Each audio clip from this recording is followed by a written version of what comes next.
Bonjour amis poissons, j'espère que vous allez bien. On se retrouve aujourd'hui dans ce format court pour regarder vos énergies de ce 14 janvier.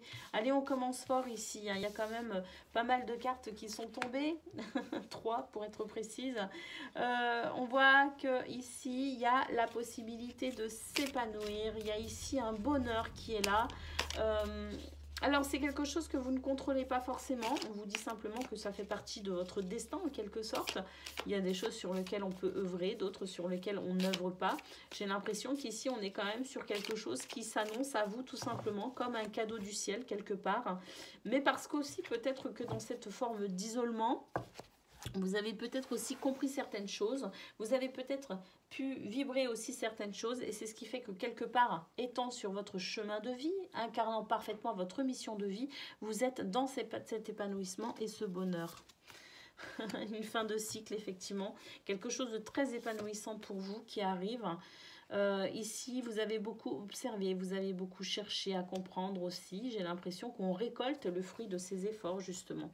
Peut-être que, justement, c'est une sorte d'introspection, de bilan que peut-être que vous avez fait dans cette solitude et qui vous a permis, justement, peut-être de vibrer votre mission de vie, entre guillemets. Hein, des fois, on n'en est pas forcément conscient. Mais en tout cas, ici, effectivement, avec cette fin de cycle, on sent vraiment qu'il y a quelque chose de l'ordre de je récolte les fruits de ce que j'ai semé.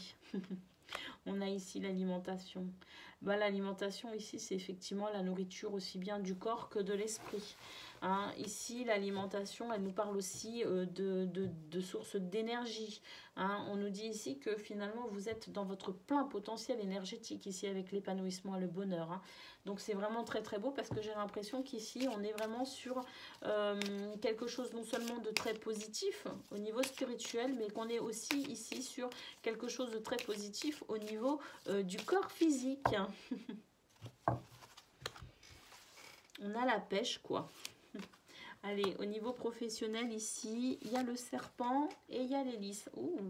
Alors, le serpent, ici, bon, normalement, dans le normand, il représente l'ennemi. Mais c'est vrai que moi, je fais quand même... j'allie en fait la lecture, je dirais, pure et simple des cartes, mais je développe aussi mon intuition. Et c'est vrai que dans ce tirage, moi, le serpent m'annonce une transformation, effectivement, une transformation pour aller vers cette justice, hein, cet équilibre. Ici, il y a quelque chose de stable aussi, annoncé avec les lys. Et puis ici, avec les poissons, effectivement, on est sur quelque chose de beau parce que j'ai l'impression qu'on, dans cette transformation, on se libère de quelque chose, on se sent davantage équilibré. Les poissons représentant un petit peu cette liberté de pensée, d'action, mais cette abondance également. Donc il y a vraiment quelque chose ici de très très positif qui se dégage de ce tirage. Si toutefois ce serpent pouvait représenter pour certains ou certaines d'entre vous une situation ennemie ou une personne ennemie, hein, quelqu'un ici qui ne vous est pas favorable, sachez malgré tout que de toute façon, quoi qu'il en soit, c'est une transformation puisque les lys et les poissons ici nous annoncent à nouveau, je dirais, une liberté d'action, une liberté de penser, une liberté d'être tout simplement, peut-être aussi une liberté dans sa façon de travailler, hein, mais qu'avec les lys, de toute façon, on est sur une notion d'équilibre retrouvé. Hein, donc, quoi qu'il en soit, c'est pas dérangeant que ce serpent annonce la transformation ou l'ennemi, vous êtes gagnant.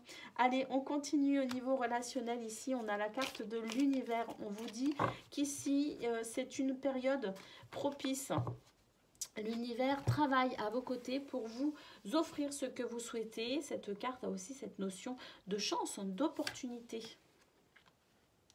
Ici, avec la carte de l'infidélité, j'ai l'impression qu'on a la possibilité aussi d'être fidèle à soi, tout simplement. Hein, ici, l'infidélité, c'est que peut-être qu'on s'est peut-être un petit peu oublié ces derniers temps, on s'est peut-être un petit peu écarté de ce que l'on souhaitait réellement. Il y a peut-être eu effectivement quelque chose de dérangeant ici. Alors peut-être aussi que pour certains ou certaines d'entre vous, effectivement, vous êtes sur une infidélité pure et dure au niveau relationnel, mais quoi qu'il en soit, ici, avec la routine, on voit que les habitudes ne sont pas perturbées et qu'ici, il y a même ici, je dirais, quelque chose qui va venir avec l'univers rétablir finalement des habitudes que vous appréciez en tout cas. qui représente en quelque sorte un petit peu aussi vos repères. Donc pour vous, cette routine, elle est quand même importante. Même si vous n'êtes pas contre d'un petit peu de fantaisie et de changer un petit peu de temps en temps, vous êtes quand même très attaché à vos repères. Ils sont très importants pour vous. Je vous souhaite une excellente journée, amis poissons, et je vous dis à très bientôt.